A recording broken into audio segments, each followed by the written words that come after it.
Thanks, Amanda. It is 9 minutes away from 8 now. Next week will mark 20 years since the 9/11 terror attacks that changed the world. We know a lot about what happened in New York and the Pentagon on that day, but do you know the other story? Dozens of planes were diverted that day when US airspace was suddenly closed. 38 of those planes ended up in the tiny and remote Canadian town of Gander. Yes, Gander, the town no one had heard of in Newfoundland. On one of those flights was New Zealander Elias Kanaris, who says the experience changed his life forever. And Elias is with us this morning. Morena, good morning. Morena, thanks for having me. Tell me about that day. You were there in the United States on business. What were you told about why your flight was being diverted and what was happening? Yeah, I was literally flying from London Heathrow in the UK to Chicago O'Hare. And halfway through the flight, Captain Mike Ballard came on and said, "Ladies and gentlemen, let me first reassure you, there's nothing wrong with the aeroplane. However, there's been a significant incident in the US, and we've been asked to divert to Newfoundland in Canada." That's literally all that we knew at the time. And it wasn't until after we had touched down that he explained the full story and piped in the BBC World Service for us. You must have been, and the other passengers, I imagine, must have been wondering what was going on. Were you looking out the window and trying to... Well, look, a great question to ask. The first thing that went through my mind is that maybe somebody had assassinated the US president. But that was quickly followed by the second thought, did they drop a nuclear bomb on US soil? And that is when I did crane past my fellow passenger to look out the window. Thankfully, could not see a mushroom cloud anywhere.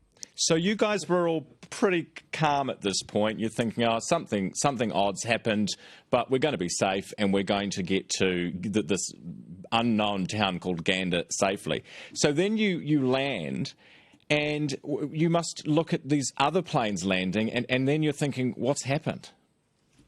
Look, 100%. I honestly thought it was going to be a short layover, a couple of hours maximum, and then we'd be back on our way. But when you see 38 planes and a little town that woke up 9,300 for breakfast, ends up 16,000 for supper, you know something's going on, and it's not going to change very quickly. How were the crew on board the flight and the pilot during that time? Were they the ones that kind of corralled your plane? And where did you all sleep? Where did you stay? Well, I've got to thank Captain Mike and the crew from United Airlines UA929. They redid three things. They said, first of all, you're not in trouble. Then they said, we're here to help. And thirdly, we care for you. And that gave us a sense of security that I think other planes didn't have the same stuff that we had. And what ended up becoming 24 hours in the plane on the tarmac, we literally had to wait until they could get immigration set up and security set up. Eventually, 24 hours later, we disembarked, taking off all of our carry-on luggage, and then they took us a 40-minute bus ride to the Sleepy Hollow of Gambo, where we stayed for the next 4 days with the Salvation Army. And I've got to thank the Sallies for looking after us. Incredible. You must have... Did you meet people, other passengers on the plane that day, that you still keep in contact now? Because it must have been such a bizarre experience, and you were all experiencing it together. Well, look, 100%. Normally, when you're on a flight, you're in the different class. I was flying business class, so you usually just have a conversation with people potentially who are sitting in the seat next to you. But we ended up literally breaking down all barriers.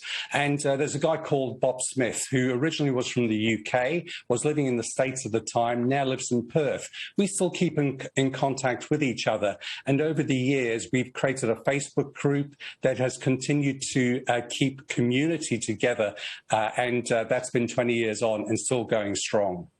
Now, you've obviously, it's been 20 years, but in that time you've written a book, you do talks about what had happened, and some of the things you teach, and I found this really interesting, is the power of the community, which you've kind of touched on, and also why making bets on your future based on your past events is flawed.